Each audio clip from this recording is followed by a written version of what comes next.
Let's say China. China. China. China. There are no storm movers, and you can actually see Russia from land here in Alaska. You go over to China.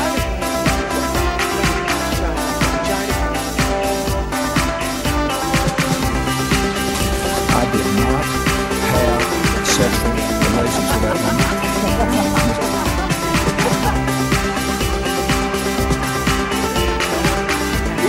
Trump statement, tweeting out insults to Angela Merkel. What's he doing? Ladies and gentlemen, please welcome your host. Hello, and welcome. I don't recall. I am James Andrews, and you are listening to So This Happened, the only news that... don't recall that either. I seem to be having a Jeff Sessions moment. Anyway, it is Monday. Is it Monday? Tuesday?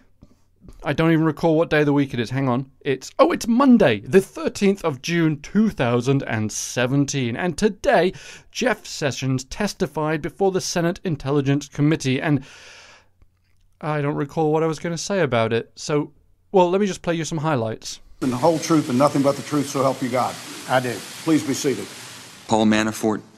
I don't have any information that he had done so. Steve Bannon. I have no information that he did. When asked about whether I had had any meetings with Russians by the reporter in March, we immediately recalled the conversation, the encounter I had at the convention and the meeting in my office and made that public. General Michael Flynn. I don't recall it. I did not remember that, but I understand he was there, so I don't doubt that he was. I believe that representations are correct. But you never remember having a conversation or a meeting with Ambassador Kislyak? I do not. Well, I guess I could say that I possibly had a meeting, but I still do not recall it. Reince Priebus.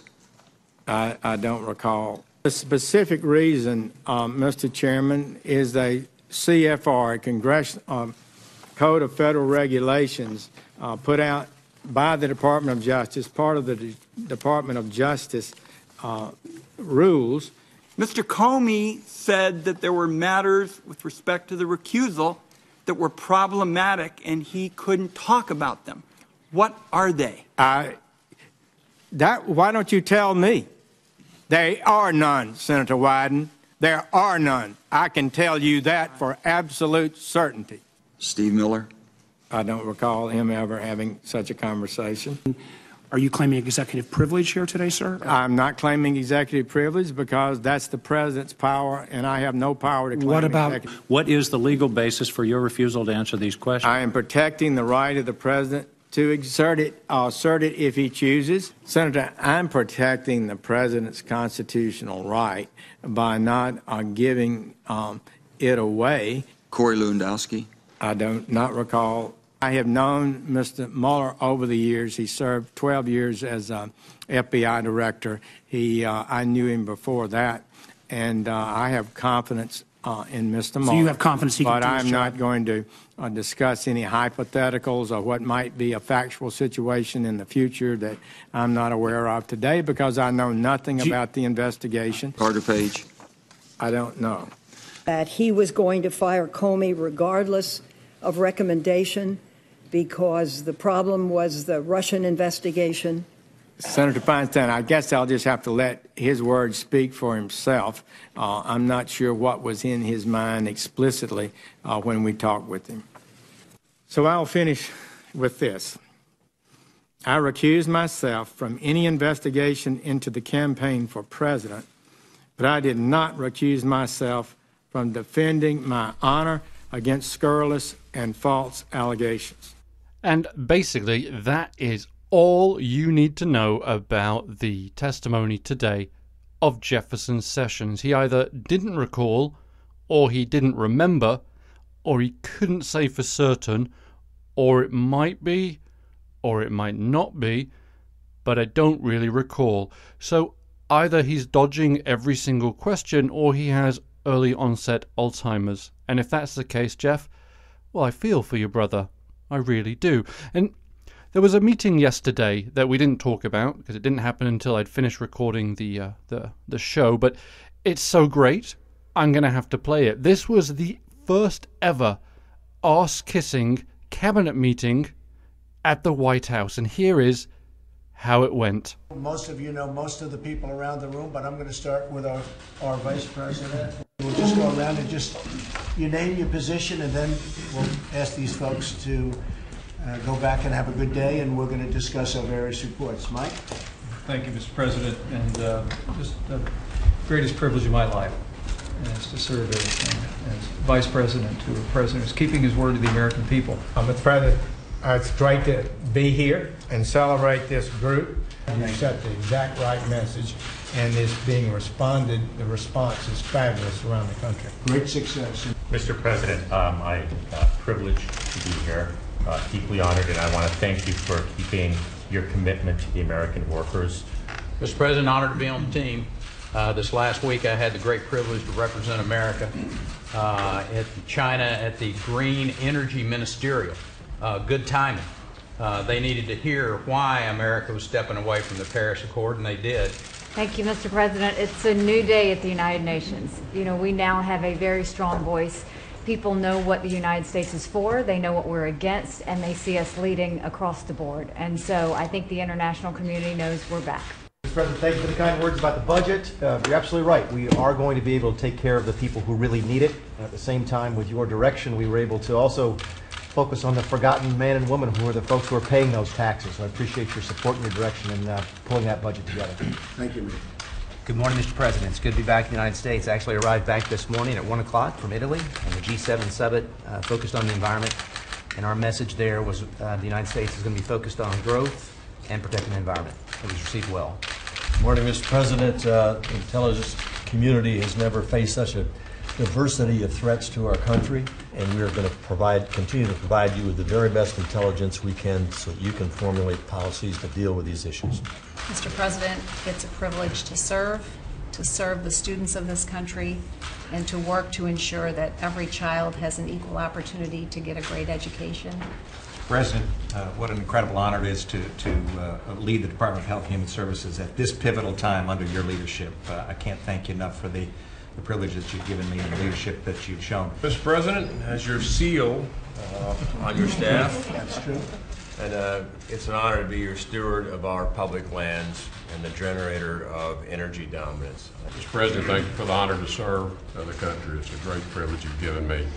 President, it's an honor to represent the men and women of the Department of Defense, and we are grateful for the sacrifices our people are making in order to strengthen our military, so our diplomats always negotiate from a position of strength. Mr. President, thank you for the opportunity to help fix the trade deficit and other things. So I'm thrilled to have a chance to help you live up to your campaign promises.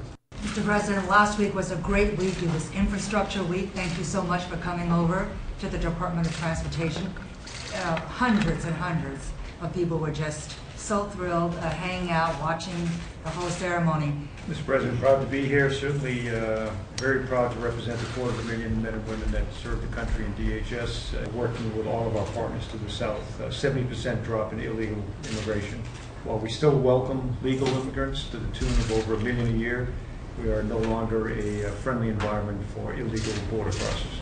Mr. President, first of all, I apologize for being late for work. In about 4 months, I got bogged down in that swamp that you've been trying to clean. Good morning, Mr. President. Thank you for the opportunity to serve at SBA. Our outreach with SCORE and our other programs are being so successful, so thank you. We're on a good trajectory and still a lot of work to do. On behalf of the entire senior staff around you, Mr. President, we thank you for the opportunity and the blessing that you've given us to serve your agenda and the American people, and we're continuing to work very hard every day to accomplish those goals. Mr. President, I'm honored to serve as your CIA director. In the finest tradition of the CIA, I'm not going to say a damn thing in front of the media.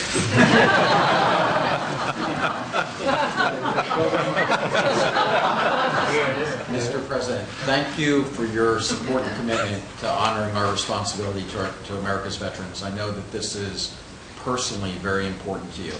Mr. President, it's been a great honor to work with you. Thank you for your strong support of HUD. Good morning, Mr. President. While we're bragging about international travel, I just got back from Mississippi. I love you there. I want to congratulate you on the men and women you placed around this table. The holistic team of Working for America is making results in each and every area. Thank you, Mr. President. It was a great honor traveling with you around the country for the last year, and an even greater honor to be here serving in your cabinet. Thank you all very much. Thank you. Thank you, everybody. Thank you very much. And if you watch the video of that, you can literally see the table that they are all sitting around. It keeps rising as those dudes are getting massive hard-ons while looking at Donald Trump. Honestly, that was the weirdest thing I've ever seen in my entire life. They all went around and said, "It's an honor, sir. You are a god to me." Michelangelo actually rose from the dead and was behind there painting a mural of that event with Donald Trump standing with his arms open and all the men and 2 women around him looking at him with that cherubic expressions on their faces. Angels were singing, "Ah." And that didn't fucking sound anything like an angel. That sounded like some weird dying creature somewhere. But anyway, it was incredible. I've never seen anything like that in my entire life. I almost pissed my pants the first time watching it because I literally was laughing so loud. And then when I watched it a second time, I was going, "Oh, that's not actually very funny." By the time I got to the third or fourth watching of it, I was going, "My God, this is fucking terrifying." These people are looking at Donald Trump literally like he was a god figure or a dictator type figure. Draw your own conclusions, but very weird, very scary. And while everybody's eyes have been focused on Jefferson Sessions, what was he doing? I don't recall.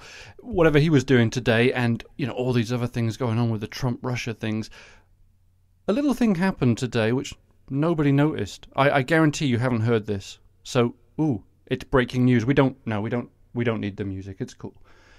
Today, Trump's Interior Department kicked off its battle to shrink national monuments.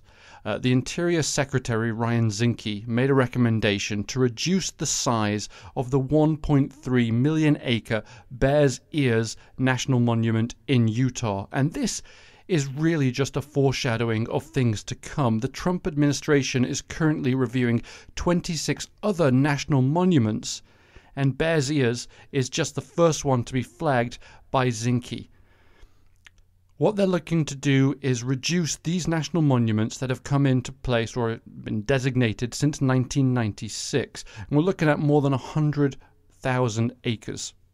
Now, when Bears Ears was designated a national monument, it was a move that was praised by environmentalists and Native Americans, as this was the first national monument that had been proposed by Native American tribes. And here is the part that is very telling. It was panned by oil and gas industries because underneath these absolutely gorgeous places, there is potentially oil or gas. Now, when they are designated a national monument, they cannot be touched. If that designation is removed, the oil wells can move in. And more than just an environmental issue, this land is seen by the Native Americans as a holy land where powers are. So we've gone from being just an industrial argument to also being this is the native people's lands which they see as powerful and sacred. Now, California has a number up for the chopping block. They include the giant Sequoia Monument in the Sierra Nevada and the San Gabriel Mountains just outside of LA. These are all currently designated as national monuments and untouchable. If Trump's administration has their way, these will no longer be national monuments and you'll be able to dig the fuck out of them. And that is really sad. But the good news is, it is not too late to do something about this. This is something that we, little Johnny and little Jane, we can do something about this. Call your congressman, call your senators, bug the shit out of them. Say, look, we need these national monuments. They are what makes America great. It's a beautiful canyon. Don't put a fucking oil well in it, because then it will look really, really disgusting, unless they're going to remake Mad Max again. And I hope they don't, because the last Mad Max they made a few years ago was the worst thing I've ever seen. Well, actually, I only saw half of it because it was that bad. Anyway, that's the end of the show. Thank you so much for listening. If you like me, you can follow me on Twitter at SoThisHappened. And don't forget to subscribe and like on iTunes, Google Play, wherever you are listening to me. Anyway, have a great night. And I will... I'm sorry, I got the giggles now. I don't recall why. Bye.